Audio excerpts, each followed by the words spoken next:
Welcome to our video on the Tsuutina Nation. In the spirit of reconciliation, we acknowledge that we live, work, and play on the traditional territories of the Blackfoot Confederacy, the Tsuutina, the Axis-Nakota Nations, the Métis Nation, and all the people who make their home in the Treaty 7 region of southern Alberta. The Nation is part of the Dene community. The reserve borders the southwest edge of Calgary. The Tsuutina people were a northern nation but split and came to the plains. History of the territory and land. Prior to life on the reserve, the Tsuutina camped in teepees and hunted along the edge of the forest during the winter.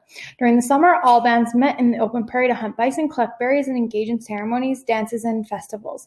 Tsuutina Reserve in 1921 consisted of 5 bands: Big Plumes, Crow Childs, Crow Chiefs, Old Sarcees, and many horses. 1877, Chief Bullhead, alongside his nation of 250, fought for the right to choose the location of the reserve after reluctantly signing Treaty 7.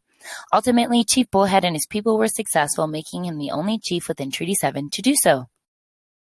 The Tsuutina people did not originally use horses, they traveled by foot. It was not until the settlers had made their way to the prairies that horses were traded for various things. Once the Tsuutina people had horses, they quickly became great horse tamers, and they were used for travel as well as companionship. The Tsuutina people also used dogs for travel. Dogs and horses hauled travois, which would be filled with necessities they needed for their long trips. In the winter, they would settle near wooded areas for shelter, while in the spring they would move to the prairies to avoid flooding. In the summer, bands would come together in order to perform a buffalo jump. The Tsuutina people were very intentional as they migrated from season to season. For the creation of reserves, the Tsuutina people would hunt in the open prairies and would collect berries.